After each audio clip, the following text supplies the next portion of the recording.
It always drops drastically. At the end, it's like 6 of us, but hopefully this time is different. So thank you for coming. Today, we got a little bit of, who's been in this class before? At least once. Okay, who's been in this class twice? Okay, who's been in this class 3 times? Including this time. Okay, great. Who's been in the class 4 times? Oh, it's got to be someone that's been 4 times. I didn't give the class alone. Yes, you have, for sure. Since like 2014. Yes. All right, cool. It's that good. It's that good. So, I always start with the same disclosure I told you last week, that please, when you read the book, it was a book that was written in the early 1900s, late 1800s, things were different then. A lot of references in the book are to males, not females. Don't pay attention to that for the girls. And, this is not intended to have any influence on religion, sex, any of those things at all. This is just a book that I read, that I worked in my experience to support me emotionally, spiritually on this business that sometimes has ups and downs, and it's worked really well. And I just wanted to share that with you guys. And I know that a lot of you guys have used it. A lot of people came to the party to me and say, it works 100%. And that makes me really happy that it's actually working for you guys. So jump on it. Do you read all chapter 1 and 2? Yes. Yeah? Okay. So, hi, how are you guys? Good morning. How are you? Welcome. It might be that book. So we start always with the workbook is different. It doesn't have this number 1 chapter that is in here, which is called Thoughts Are Things, right?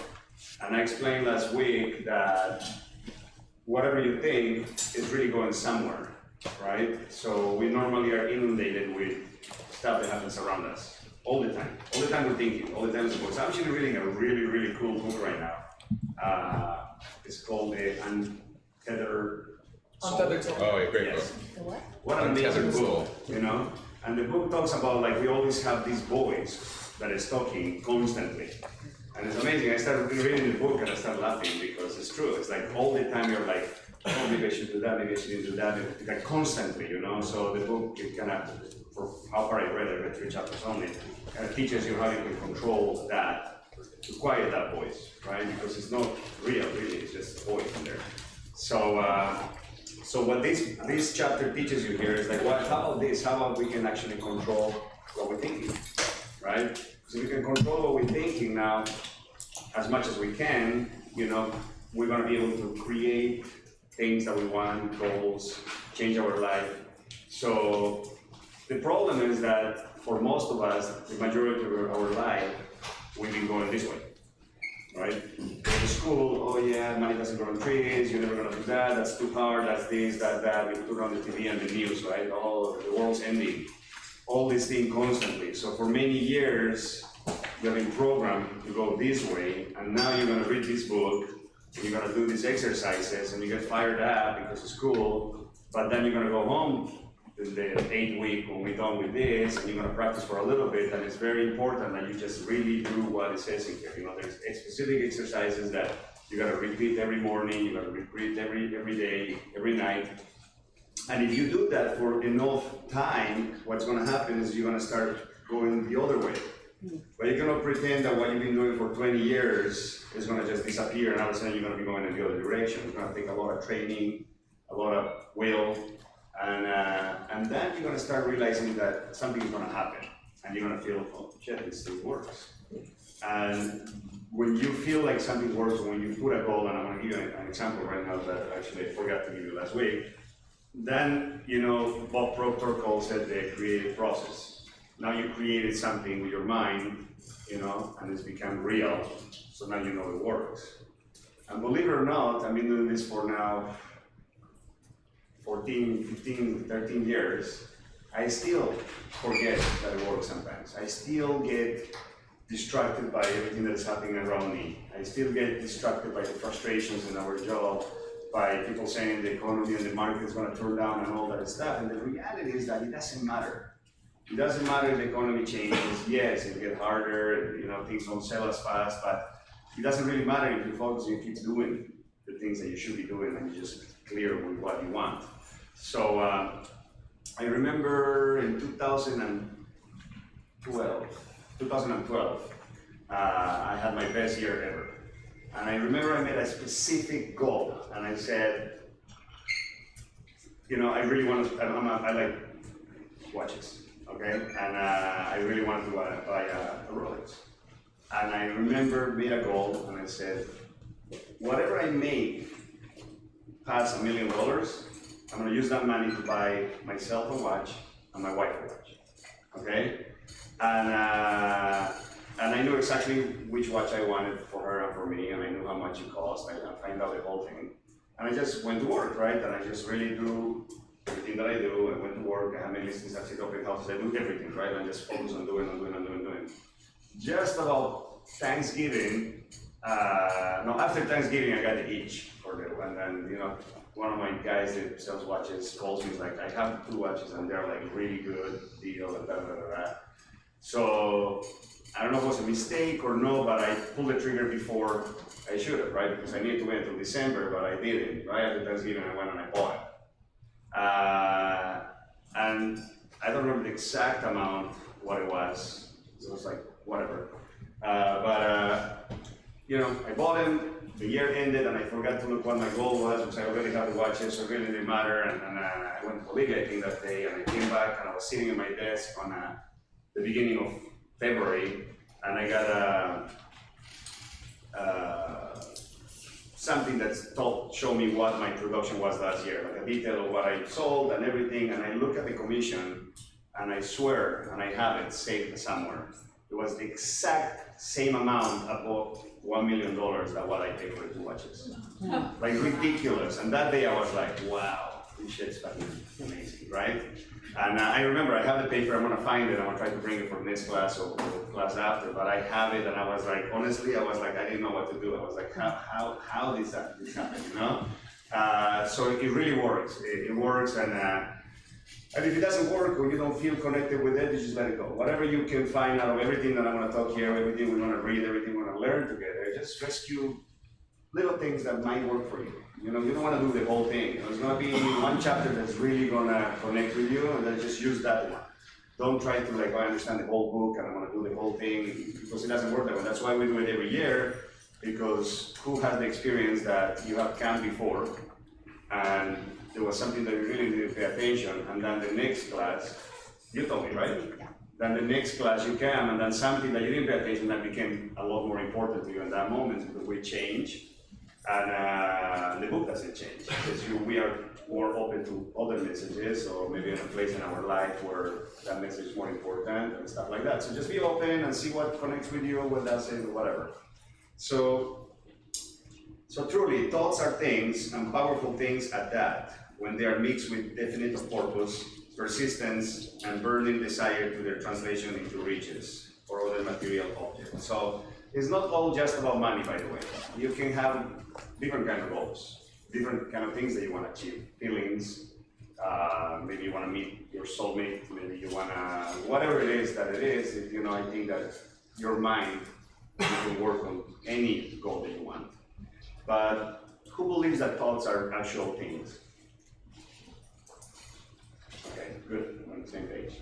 So, what I like to do is I like to have more interaction this time, and it's not just me talking, and I like to hear, because I know a lot of you that you guys have done this before. When you read this chapter number 1, what really, who wants to say what really is something that you know, jump on you that you really liked, and anyone? Yeah? What's your name, sorry? Brennan. Brennan. Yeah, you know, the part about Napoleon Hill's son obviously was pretty moving, but I thought it was the most interesting about how his other son, who wasn't deaf, who wasn't mute, would kick and scream and cry when he didn't get what he wanted. And then the son that, you know, was deaf and mute, was a practical businessman sneaking out at night. And I think I fall somewhere in between those two, and I kind of want to rid of the kicking and crying part. So I thought that was pretty cool. Thanks for sharing. Anyone else? No? Sure. Good. Yes.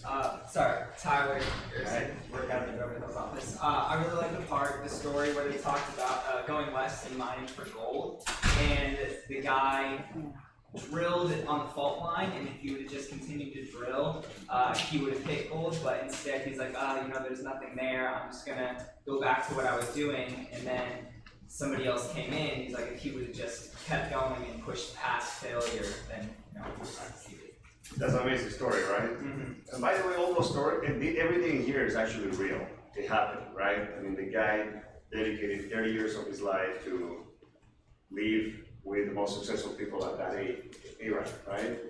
Henry Ford, Edison, you name it, Carnegie, and all those guys, So, I like when there's facts to back up, So that story is a real story, and we do that a lot, right? We going after a listing, and we, talking to this person, and we pursuing it, and they're talking to other people, and then they don't call you back, and you feel like, oh, maybe I'm not getting it, or anything that happens in applying to our business, and literally a lot of times we stop right there, right before something's about to happen. It's almost like, you're thinking of all these positive things, and you're getting it, and that's gonna happen, and this, and right before it's gonna come out the surface, you go, I don't think I'm getting it, or this stuff doesn't work, and then, well, guess what, So you gotta be very, very careful, and I'm very careful, and I make a lot of mistakes, and I catch myself all the time.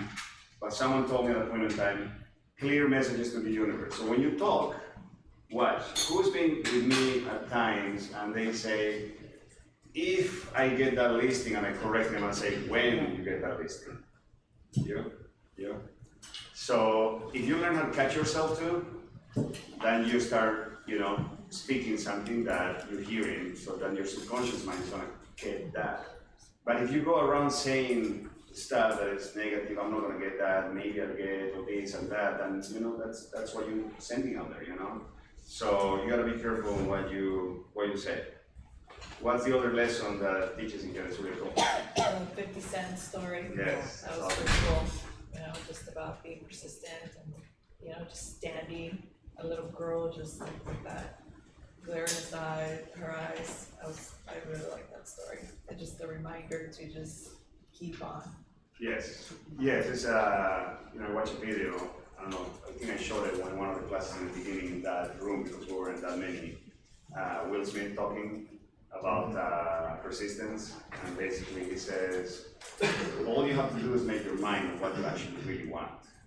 Once you've made your mind and you know that that's what you want and you want to make it happen, and you really believe that it's going to happen, and it's that strong decision and you mean it, the universe almost wants to move around and say yes, and it's helping for that to happen, So it's all about making your mind. I mean, like little girl was like, I'm going to get that money, no matter what, right? And she got it. So it happens, all the time to many people.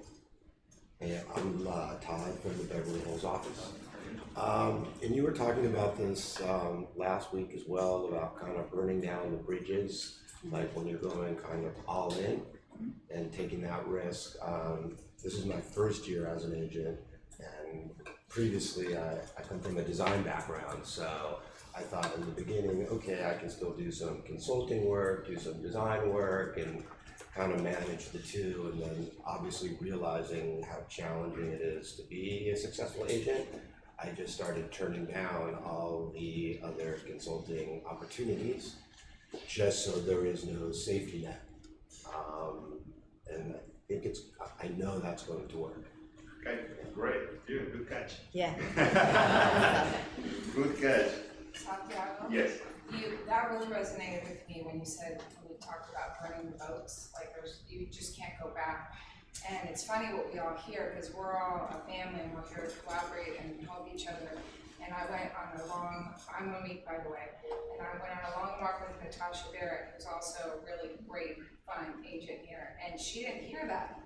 And she's like, I wish I heard that. I said, well, you're hearing it now. And I said, you gotta burn the boat. And so it was really great to collaborate and remind each other that we're here for each other, and there's no looking back.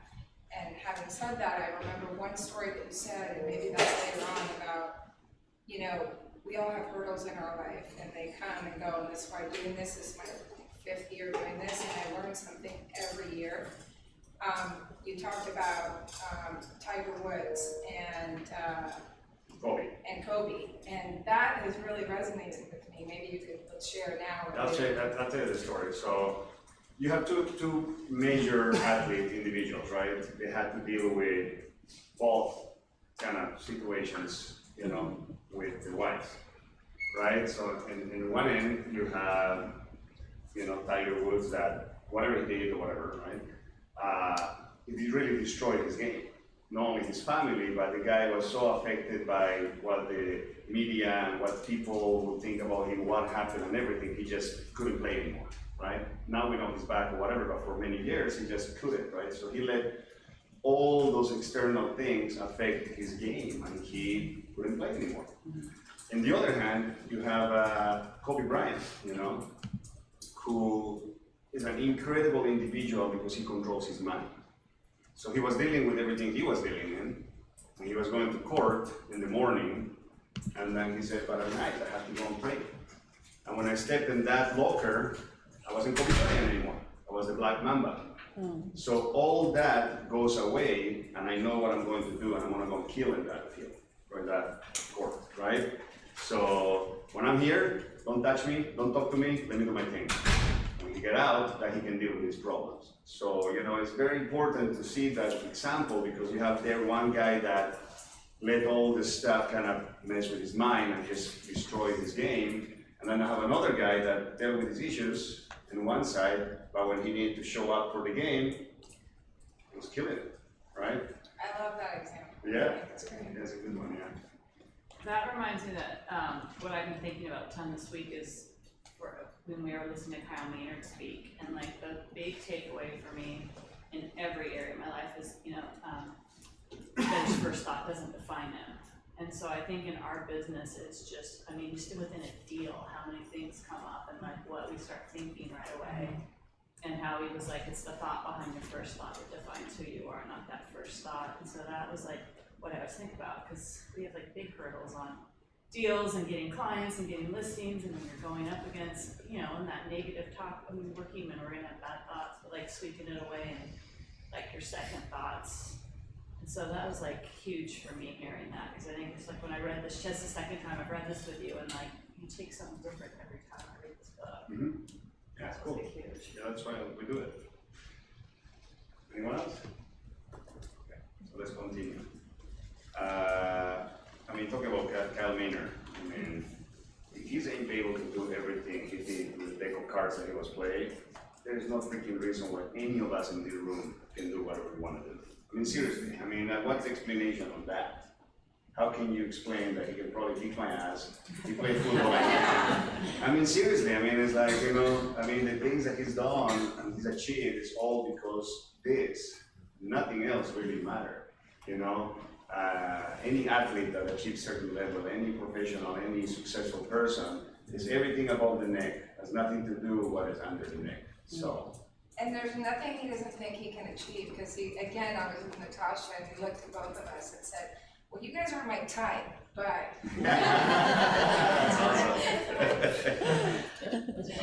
So funny. I loved it. Yes. So we're all in agreement that, you know, with all these examples, you know, now we know that we can control our thoughts, number one. And the thoughts are gonna turn into actual things. So now we're gonna get into like, how do we do that? Because there's a lot of things that we're gonna have to do to train ourselves to do that, from developing faith to, you know, affirmations to all those kind of things. So let's go to the next one, but before that, I always like to look at the workbook for the next chapter. So in the workbook, you have the first step towards riches. What's the first step towards riches? Which is chapter 2 in the book. Desire. You always start with desire, or whatever it is. Money, relationships, things, happiness, whatever it is that gets you excited. You need to figure out what that is, right? And figure out what is that burning desire. What is that burning desire that you are willing to die for, and you get it. number one, and you have to figure out what that is. Once you figure out what that is, then everything else is just work to do, right? So,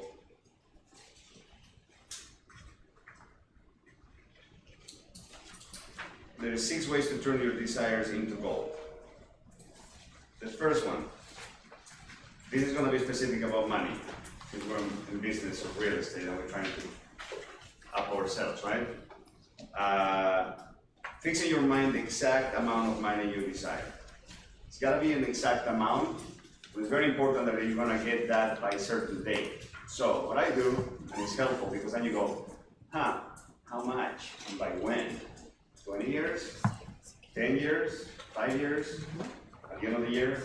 So what I do is I break it in a yearly goal. I know what my big goal is, where I want to be when I'm 50, let's put as an example, or 60.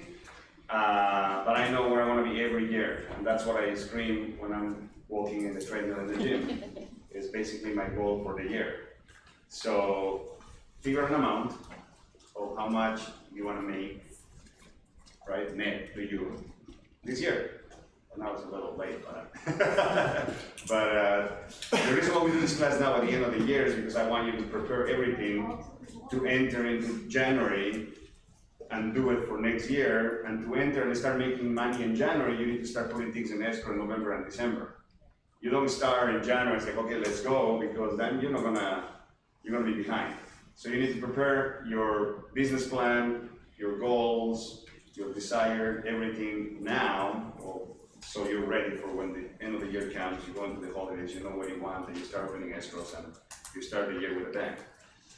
2, and this is super important because energy needs to flow. So you need to know exactly what is that you intend to give in return for that money. So I need you guys to help me with this one. What do we do in return for our goal of making X amount of money by December 31st? Gifts.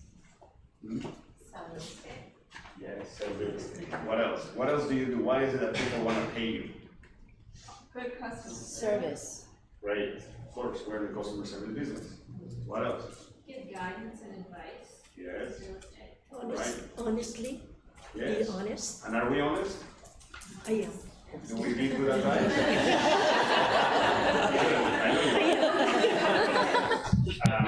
Do we know what we're doing? Can we tell a client and advise them properly? So that's the key. We need to be that in order to achieve that, right? If you cannot give good advice to a client, you don't know the market, you don't know the comps, and you don't really know what you're doing, then it's almost like you're cheating that person, you know? Yes? Also without expectation of return. Right, right. You do it and then it counts.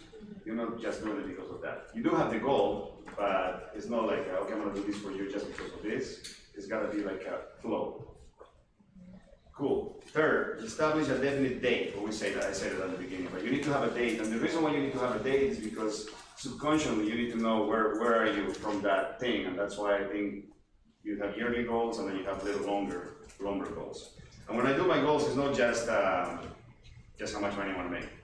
Like I do a very detailed goals, and I'm in fitness, so I'm like I want to weigh this much by the end of the year, and I want to have this much body fat, or I want to this, or I want to take my kids on a trip individually, which I haven't done yet, and I feel really bad about it. But I read a book called I don't know, I'm gonna look at it in a second, but you know, I was reading how important it is to just take time individually with each of your kids, because you normally have to do things in family.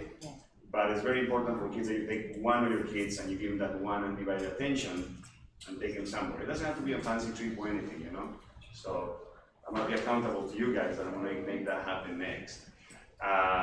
So it's very important you put dates and you do goals that are not just monetary goals. They're like what you all know individually, what you wanna change, what you wanna get better at, you know, all those things. Number 4, create a definite plan for carrying out the desire and begin at once. What does begin at once mean? Does it mean I want to start going to the gym in January 1st? That's a pretty common goal, right? You go to the gym in January, it's packed. February comes around and no one. Why January? Why not tomorrow? Why not right now? And any goal is like, why do you need to wait? Oh, this weekend, I'm gonna stop drinking, but this weekend I'm gonna go and drink a little bit more just to see the right drink. Or whatever it is, I'm just giving examples, okay? So you gotta begin at once, whether you are ready or not to put this plan into action. Just do it, you gotta do it. Because it's good to be a thinker, but I think it's better to be a doer. Execution is the key of success. Fifth, write out a clear, concise statement of the amount of money you intend to acquire. Name the time limit for this acquisition. State what you intend to give in return for the money, and describe clearly the plan for which you intend to accumulate it. So basically, number 5 is 1, 2, and 3, and 4 combined. And 6 is the one that is the tricky one. Because we forget about it, we fell asleep, we're too tired, we want to watch TV, we want to go on Instagram, and oh, it's too late now, I'm going to go to bed, I'll do it tomorrow. Read your written statement out loud, okay? Twice daily, once just before retiring at night, and once after arising in the morning. As you read, see and feel and believe yourself already in possession of the money. That's why I like visualization. I read my statement, and then I visualize that I'm already there. Okay, I share with you that I have a very clear picture and visualize since 2007 on how I'm going to be celebrating my 42nd birthday. I know exactly where I'm going to be. I know who's going to be sitting at that table with me. I know what we're eating. I know what kind of silverware we have, what I'm wearing, what kind of watch I have, what kind of haircut I have, who is to my right, who's to my left, what does the moon look like. I know everything, and I feel that, and I do that almost every night. There's nights that I don't get to do it, I'm not gonna lie to you, but I do that almost every night. I've been doing that for now 12 years, right? And a lot of those things are almost there. I can see how everything is shaping to get into that place. But you gotta be consistent.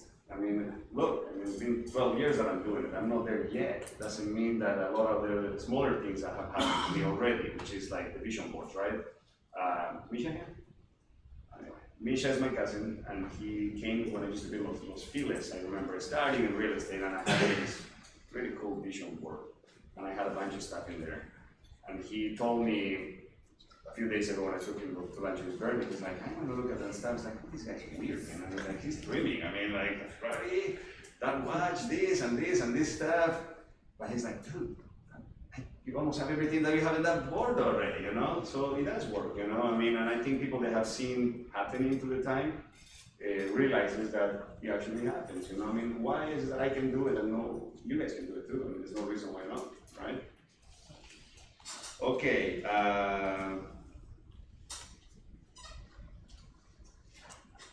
Okay, what is the power of great dreams? Who wants to share a little bit what they got out of that?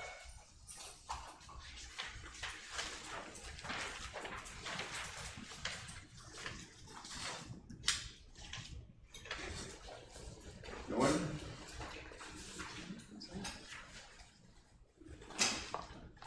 Good dreams. Their dreams in life have come through life, and they had a dream that seemed very unreasonable, right? Thomas Edison failed 10,000 times, but he only needed to get it right once to become who he became, right? So failure is part of success. You cannot be successful if you don't fail. And we are in a business where we deal with a lot of failure, right? We lose a listing, we take in this buyer to show 200 houses and they went and bought it with someone else. I mean, that happens every day, right? We all deal with the same stuff, and it's disappointing, and it gets you, but you can't give up. Like, you have to be doesn't matter. Doesn't matter how many escrows go down, doesn't matter how many clients, you just keep focused and keep going like a train, and you'll get there. So it's the same thing. So I see people like that, and you analyze, and that's why I like to analyze history a little bit, because it teaches you a lot of stuff. I hated history in school, obviously, but now I kind of get to understand why it's important that we learn about what has happened before, because that sets precedent for a lot of things, I mean, I can give you 1,000 examples, from Edison to, what are the names of the brothers? The Wright brothers? Wright brothers. I mean, who would ever imagine, if someone told you back in the day that we're gonna put 200 people in a metal cylinder and fly from here to China. I mean, like, crazy, right? But there are those unreasonable people that change this world for better, right? So dreams are very powerful. Let's do a little bit of work here. There's some exercises I want to go over. So now we have three things. We have awareness, burning desire, and action. I'm reading notes that I've taken through the years. So now we're aware that thoughts are things and this stuff works, right? It's a little bit like gravity, I give the example, right? Let's all jump on this floor down there and let's see who does better down there. The nicer people are not going to be better off than the bad people. You know, it's all the same. Doesn't matter how old you are, what you're doing, where in your life. It works, and what will you do about this? I mean, it works. I'm telling you, it works. So might as well use it, right? So now you're aware that this stuff works. Two, you need to have the burning desire. You don't have to have it right now. Maybe you do have it right now. But if not, then maybe that's a good thing to go and think tonight and over the weekend and really go out to the beach, find a spot where you're quiet and you really can understand what is it that really I want, right? And then you gotta take action. You don't need to survive, you need to live. There's a big difference of going by in life and actually living. All right, so this is exercise number one. I would love for you to have done that already, but if you haven't, please do it. And this work will basically make your life easier because you just need to put numbers in there, right? So fix in your mind the exact amount of money. So just put amount in there. And this is more to me like the big goal.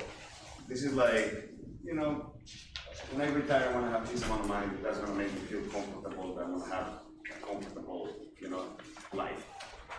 And then you do the short-term goals. So I wrote down the big one here, and then you do the short ones in the below. And so by the end of 2019, I'm gonna make X amount of money by December 31st, 2019, right?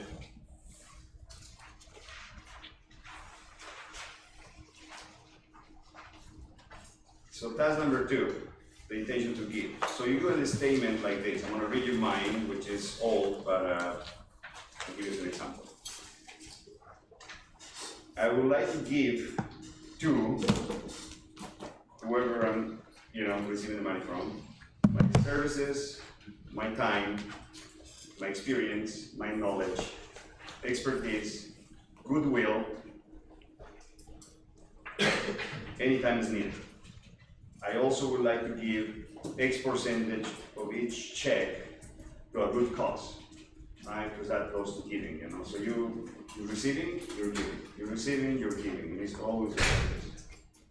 I like to inspire and make a positive difference in my time. That's what I wrote, who knows when. So something like that, you need to write in here, you need to read it. Okay, let me read this part over here, it's very important. I believe in the power of desire backed by faith, because I have seen this power lift men from lowly beginnings to places of power and wealth. I have seen it rob the grave of its victims.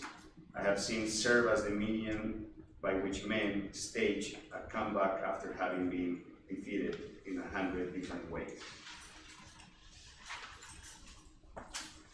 Exercise number 3, the date. So again, short-term goals, long-term goal. By December 31st, 2012, 13, 14, 15, I have all my goals here. I'm doubling every year, it's gonna be amazing. Sorry, I just find it funny, I went through, you know. It's just, and then, you know, I want you to write down and keep it. I have different colors because who's done that? You told me to? That you wrote it down and then you come back the next year and you look at it and you're like, wow, right? Exactly. And then you see that it's working and you're moving ahead. Yes. So write down, keep the same workbook and just do it every year and then you can check on yourself. You know, you can just, it's a good follow-up and be like, oh, I did that? I'm looking here, I'm like 2012, I did that. That was the year actually of the watches. Okay. So exercise number 4 is like my plan of action. What's your plan of action? 1, 2, 3 steps. At the time when I was doing this, sell as many homes as I can. Still the same. Number 2, invest on ideas, other businesses, spec homes. I'm doing that already. Number 3, save money, right? You also want to save a little bit. So that works for me. You do your own, create your own. I'll give you examples just to give you an idea, okay? And this is the big one. This is the one on page number 11 of the workbook that you need to read this statement 2 times a day. You wake up, before you check your phone, before you talk to anyone, so it goes really into a clean mind, and before you go to bed. So here you write down the exact amount of money that you desire, and I intend to give the best of me in every aspect that I can. Service, integrity, all those things. X percentage of my earnings to go to a good cause, and in return for the money I desire. I intend to possess this money by December 31st, blah, blah, blah, blah, blah. My plan of action is sell as many homes as possible, invest, new businesses, ideas, spec homes, and saving. And you read that. Just read it. You're gonna read it for a month, and you're gonna memorize it, so you don't have to really read it anymore. Okay, you're not gonna have to read it all the time. And then you sign it, and you put the date when you sign it. I signed in 2011 here. Okay. You need to read your statement out loud twice daily. Why out loud? I explained that last week. For whoever wasn't in there, it's very important because you have the conscious mind, that is the size of a refrigerator, and then you have the subconscious mind, that's the size of a stadium. But the subconscious mind doesn't operate on their own, doesn't differentiate good, bad, positive, negative, or any of that. So you wake up in the morning and the first thing you do is get a cup of coffee and turn on the TV and see how the world's ending. So that's going in there, right? We have enough phone calls we're gonna get through the day that we're gonna have to deal with. We don't need to add more into it, right? So the reason why I wake up really early and I like to go to the gym and I like to do, it's proven that exercise gets your endorphins going and get you positive and everything. So in addition to that, if I wake up and I have good thoughts and I'm grateful for every single thing that I have, from like my legs, I'm awake, my arms, my kids are sleeping, I have a wife, takes care of me, every single thing that you start outlining, that you automatically are in a good mood, right? You have so much. And then you start thinking about what else I want. And then you read your statement, and then you can focus, meditate, visualize a little bit on where you want to be. And then you go into your day. It's almost like you're like Tony Robbins calls it priming. You prime yourself in the morning for the day. So then when you get here to the office at 9 o'clock or 10 o'clock and you get that asshole phone call, it's gonna be different how it's gonna affect you than if you woke up and you already look at the news and you're driving here and someone's driving slow and you're honking at him, then you get to the office and the guy calls you and good luck with that call. Okay, and I'm not gonna read all these because I think these are exercises that you can need to do on your own, but there is 2 pages here that they basically, one is talking about how to transmute your defeats into victories. So you put in here 3 major disappointments you have. And then on the right hand side, you put how each disappointment and experience has positively helped you strengthen over it. Bad things makes us better. Bad experiences makes us mature, change, be better people. So I'm sure you can put 3 of them that have affected your life, and then how you turn that around and use it for a positive, or how you're planning to do it. And then go ahead and dream. That's the best, easiest thing to do. It's like the world's your catalog, and you just gotta go out there and get it, right? The oak sleeps in the acorn. Think about that, how powerful that is. It's like, out of this little thing, comes out so big, right? And Confucius is right, the guy, the Chinese, he said, he who said that he can, and he who said that he cannot, they're both right. So it's all about what you say, what you think, and what you believe. Now all these thoughts, and we're going to get there in next chapters become a lot more powerful when you mix them with emotions, right? Because that really goes inside. If you think about something and you read it, it's great, but if you attach that or you associate that, you know, with a good emotion, then it gives you that feeling. So when I'm visualizing, a lot of times I catch myself, I'm already smiling. I close my eyes and I'm doing it, and when I learned that it was actually working is when you start like wondering in your meditation, and you're literally you're smiling and you're feeling it, right? I mean, they prove with athletes that they plug them in and they get to visualize the race, and all the muscles that get activated when they're actually racing, when they're sitting in a chair visualizing it, are the same. Because the mind doesn't know the difference. So if you are constantly thinking you're gonna be here, the mind, what it's doing is getting you there faster. So it will present the right opportunities, the right people, at the right time, that if you're not prepared for it, you won't see. You know, you're not ready, you won't see it, someone will introduce you to someone, you get distracted, or you won't see that opportunity happen. So I think that's very important that we start taking control of it, you know, and if you take control of it, then you can create your own life. So that's for today. Any questions? I'd like to reserve like almost 10-15 minutes for questions. Please ask questions. There are no limitations to the mind except those we acknowledge. The moment you acknowledge that you have a limitation, that you're not going to be able to do something, that's already a creation. Okay? Both poverty and riches are the offspring of thought. Okay, questions? Thoughts? I don't have any question, but I just want Share to something. share something with you. You know, I remember this story from the history book back in Iran when I was at 4th grade, that Alexander the Great was in a war with a country or something, and he couldn't win. So I'm Simin, by the way. He couldn't win. He gave up after years to go to this war, and he was sitting on a ground somewhere for hours. And he was thinking, and he saw a line of ants just going on the top of a building. And one of those ants caught his eyes that this ant was just grabbing a piece of food to take it up, was going all the way up, and it was falling off his mouth and was coming down again and again and again to grab that piece of food. And Alexander the Great was just watching this ant. And after hours and hours, this ant grabbed it and took it to his place or whatever. And he learned something from that ant, that he doesn't have to give up. So I learned that from that book, history book, and that's why I'm here. I don't give up. Awesome, I love it. Thanks for I don't sharing. give up. Thank you. Anyone else want to share some cool story like that? No? I remember one time when you looked at me and I'm like, Santiago, you was so proud of me, I'm taking baby steps. And he goes, no, fuck baby steps, take massive leaps. And that just really resonated also with me. And I'm really grateful because I need to remember all that, and you're here doing this again. You're amazing.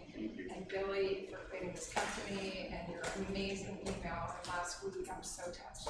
Oh, I we feel all like I'm are. with a family, it's great. We all are touched by that email, for sure. Yes.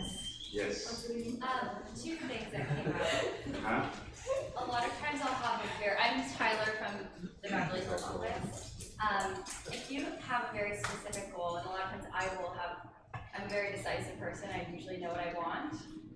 But a lot of times circumstances change along the way, and you may realize that you may no longer want it.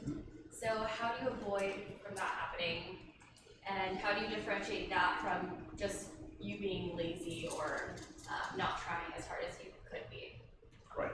I think that we'll know if that goal didn't happen because we're being lazy. But if a goal didn't happen and it's not important to you anymore, that might not be the right goal, right? And the fact that you put a goal and you don't get to that goal, I mean, I've been wanting to sell 500 million since 2015, and every year I get almost there, but I don't get there. That doesn't mean that I'm gonna shrink my goal to 400, right? And I was thinking about it, and I coached with Steve Scholl, right? And I was sitting with him one day, and I'm like, maybe I just need to bring it down to 400, and then once I get to 400, then I get something else. He's like, no. And that's why I coach with him, because he does that kind of stuff, you know? But isn't that goal kind of arbitrary? Like, where did you get the number from? And that's what I'm struggling with here. Where I got my number from? Where do you get the numbers from? Where do you get the goal? Well, I've been consistently selling over 300, so it seems to me like getting to 500 shouldn't be a problem, and there are people that have done that in LA. So the way I think is like, if, you know, Mauricio, Kurt Rappaport, I mean, there are people that have done the 500. That's like, there's no reason why I shouldn't be able to get to 500. Just to add to that, one of the things that Santiago said that is such a simple thing, but it's definitely true. It's like the idea of like calling an Uber and getting in and being like, just take me, like I don't know where I want to go, just take me somewhere.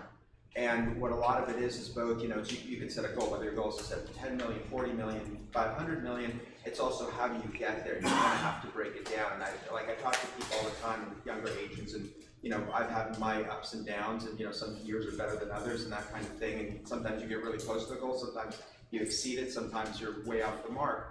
But I think a lot of it is also like people put a number out there, but they don't really know how to get there. Because like if you want to sell, I'm sure Santiago has to break it down. Not every house is going to sell. It's like, okay, I just need to sell 10 houses for $50 million and I'll be there, kind of thing. But you need to figure out, like, I mean, for me, perfect example is the year started strong for me, and then for whatever reason, every listing I was getting was like a condo listing, way below the average price point where I wanted to be. And of course I wasn't turning away the business, but I'm like, well, if I keep doing this many deals, A, they're frustrating, they're not as much money, but I'm like, I need to get that average price point up, because how am I gonna hit my goal? You know, I'm gonna have to sell 3 times as many properties if I'm not there. So I think a lot of it is also backing into the number. It's looking like, if I wanna be here, what do I really need to do to be here? Like for me, like I'll go through my list of clients, my CRM, whatever, and I'll be like, okay, if I want to get to that goal faster, I have to, you know, focus on getting stuff for the top people, but they might not always be the real buyers or the buyers right now. So it's like, who's really gonna buy right now or do right now? And then kind of keep your mind on the different parts of where your clients are, where you're picking up your business, and where your business really comes from. Before I had kids, when I was young and I first got my license, I sat probably 48 out of 52 open houses a year.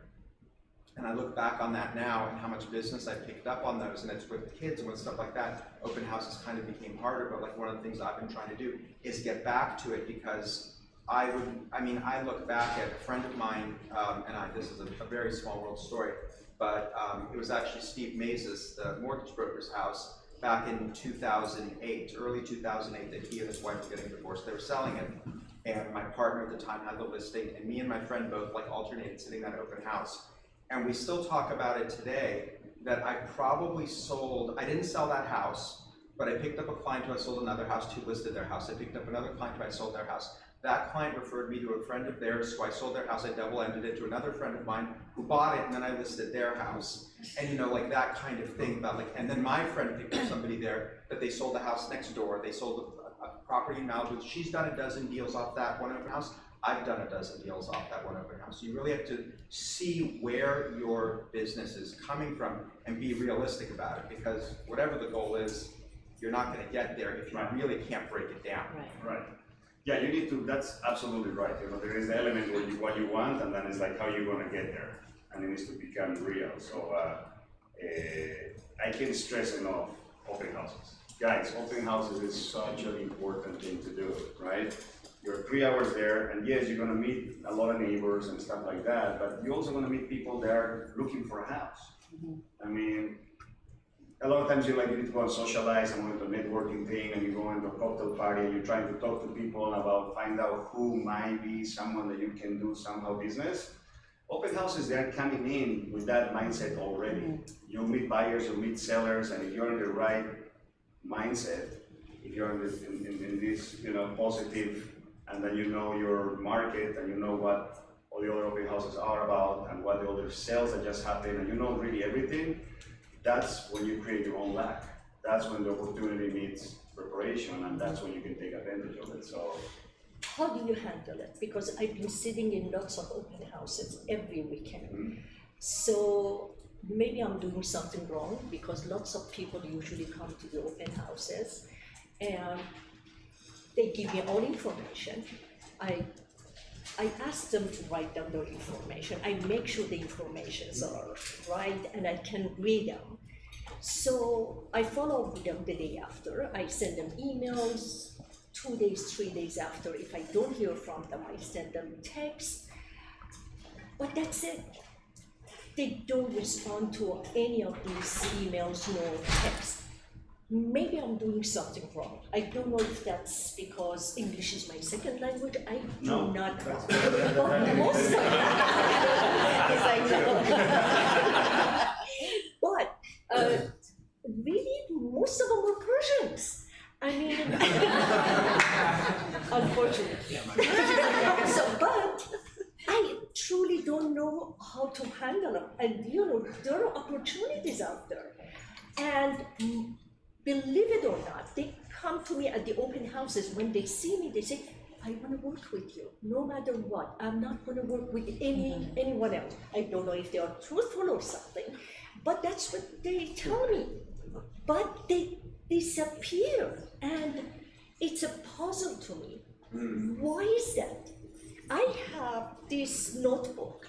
I have the name of, God knows how many names I have in here with email addresses, even though I have them in the computer, even though I have them in my phone, I write them down in my notebook. How long have you been doing it? 3 years. Maybe we can talk on the side a little bit Please. deeper, Okay. just because we're running out of time. Oh, I just want to But know we'll- if no, thank someone you, has thank the you. same problem or But something. I wanna ask you a few more questions and Please. talk a little bit And more. also, not to interrupt, but the lunch and learn you did here about 4 months ago on open houses. Okay? I think that's on YouTube. I couldn't make it here and I listened to it, Okay. watched it, and it was super helpful. Cool. Yeah, so that might be like just a good start. Okay. And so Santiago speaking for about an hour on open houses. Yep, that's cool. Yeah, I like open houses. I mean, I try to find a connection with people, so where they, you know, like I feel whether there's a connection or not, you mature, and while we're doing that, I try to put value. It's always about what value you bring, right? So I try to talk about what's happening, what pockets have sold, the stuff they might not know, so they feel like they need me, right? Because if you find that value connection that you can offer to them, then they might answer more the phone or respond, but the reality is that it's a numbers game. I mean, I said hundreds of open houses to get one call, you know? It's also a numbers game, so we'll talk a little bit more. Thank Yes. you. I saw a few more hands. I just was gonna say what you said, for me it's about connecting.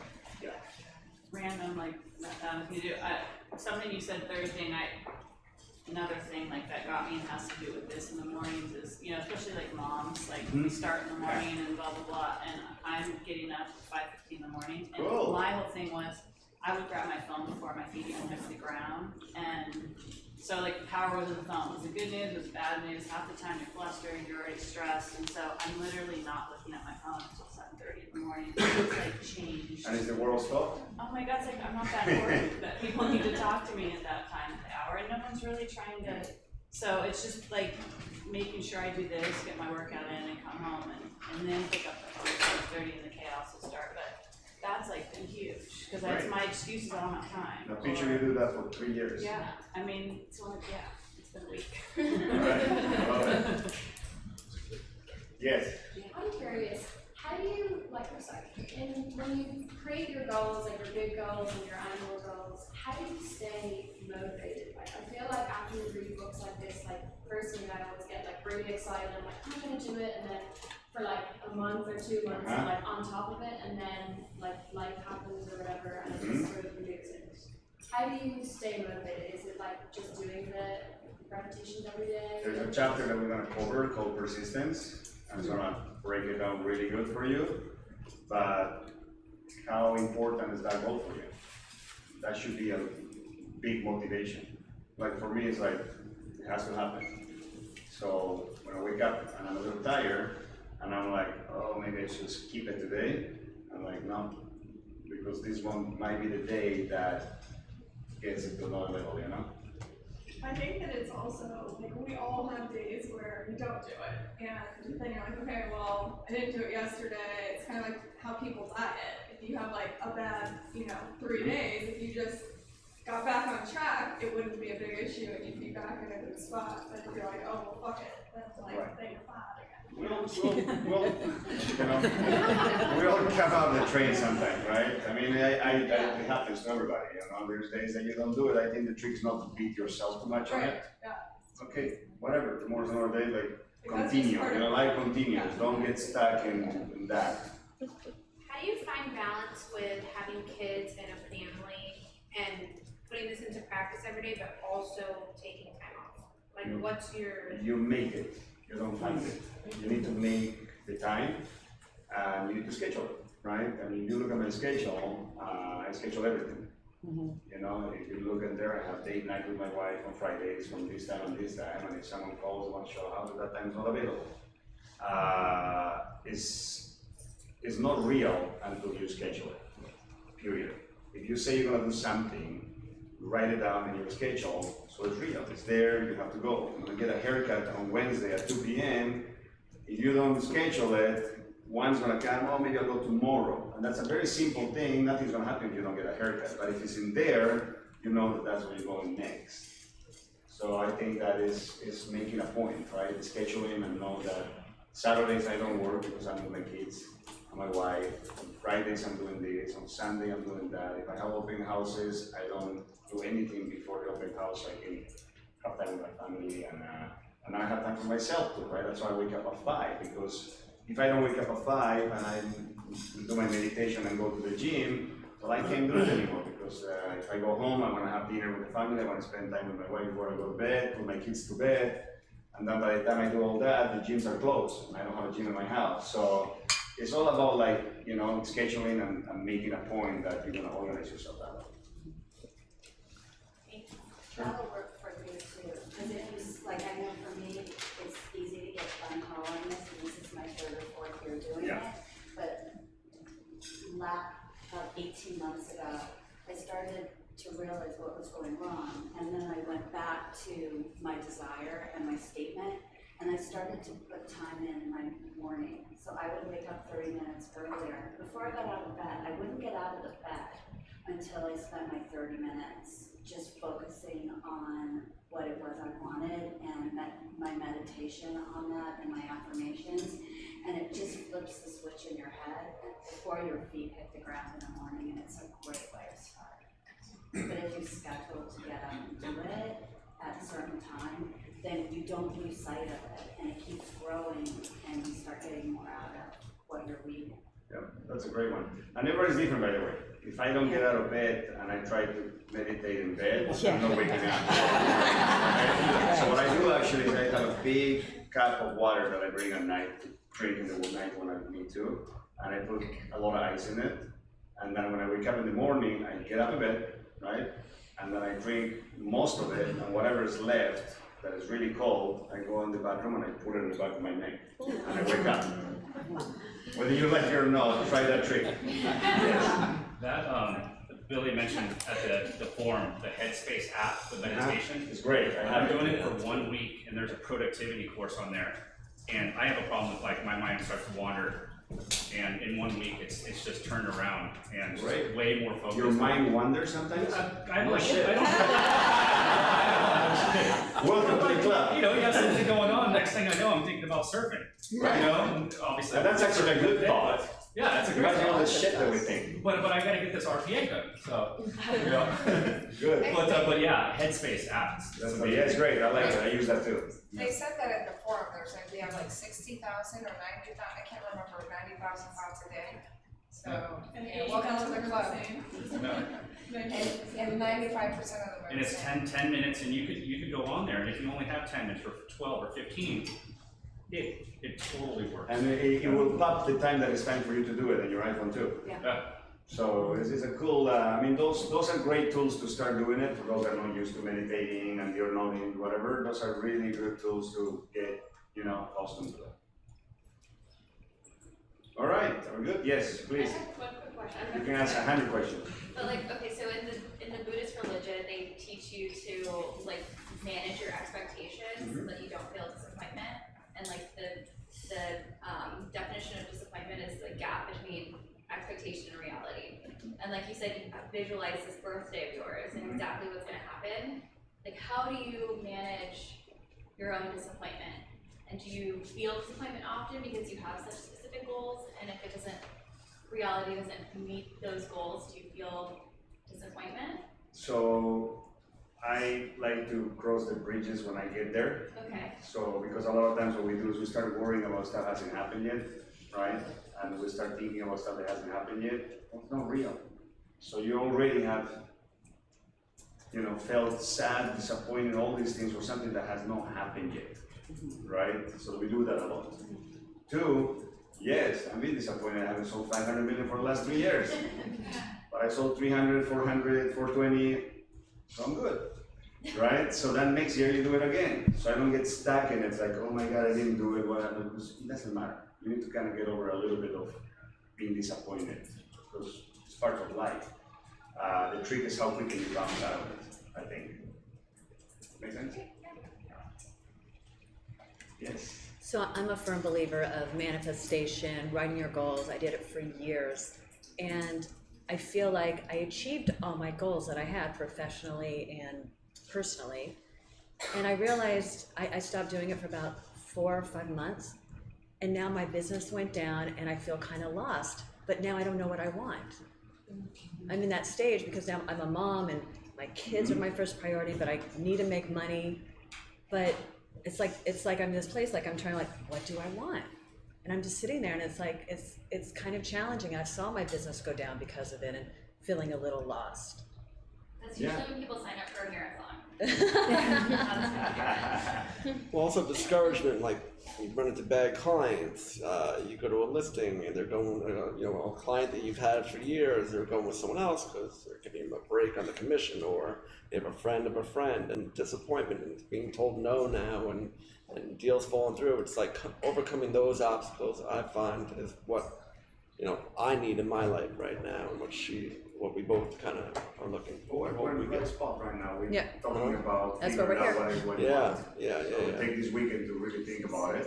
Yeah. I mean, look, guys, with clients, you can be disappointed with clients. It happens, okay? But nobody owns clients. Can't be attached to the outcome. Right, that's, You have no control. I mean, there's things that we can control, things that we cannot control.